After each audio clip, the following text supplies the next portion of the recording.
तो कम से कम अपनी माँ आरएसएस की तो माने।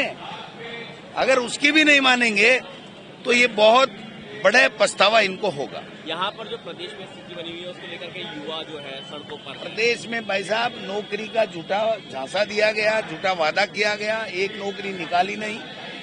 किसान ठगा जा रहा है, उसके लिए बिजली नहीं, उसके लिए यूरिया नहीं, उसके लिए बीज नहीं, उसके लिए 6 घंटे बिजली की जो बीजेपी और कांग्रेस दोनों में शासन में देते थे, इस 12 महीने से नहीं मिल रही है।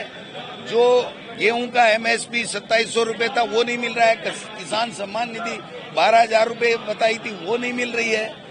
तो नौजवान किसान और माता बहनों के साथ में बलात्कार हो रहे हैं, एससी के साथ में एसटी के साथ में अत्याचार हो रहे हैं। यहाँ पर पोपा भाई का राज है, राज नाम की कोई चीज नहीं है। अब आप कल देखिए एक कितना बड़ा हादसा हुआ, 15 लोग मारे गए और 15-20 लोग कम से कम और मौत के से जूझ रहे हैं। मुख्यमंत्री जी ने वहां जाकर के स्थल का निरीक्षण कर लिया और मैं कहना चाहता हूं कि 4 साल 3 साल से जब रिंग रोड चालू हो गई तो वो स्पान क्यों नहीं बना।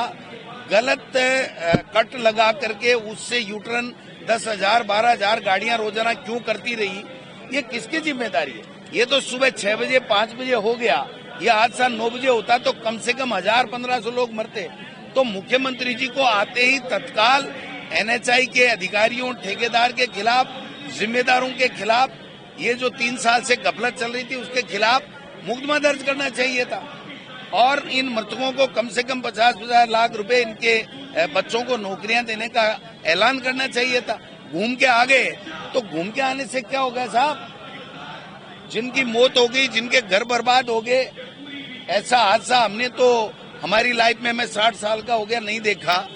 जब इस तरह का हादसे के बाद में भी इनके कोई परवाह नहीं है और मुख्यमंत्री जी कह रहे हैं मस्त रहो, सुबह घूमो, नाश्ता करो, तो इससे कैसे प्रदेश का भला होगा आप बताइए। संसद हादसे पर राहुल गांधी जी के जो एफआईआर दर्ज हुई है वो क्राइम जो राहुल गांधी, जो गांधी परिवार अपने पिता की, अपनी दादी की हत्या करने वाले हत्यारों को भी माफ कर सकता है, वो आदमी धक्का दे सकता है क्या।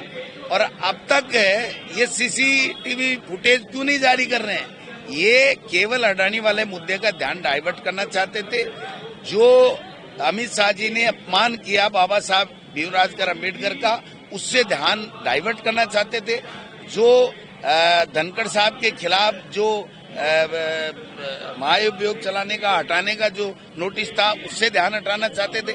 इनके पास में ध्यान हटाना और नई नई प्रोपोगंडे फैलाने के ये मास्टर हैं, इसके अलावा देश चलाना इनको नहीं। आपने भी मंच से बोला कि पंचायती राज चुनाव में 50%। हाँ, देंगे 50%।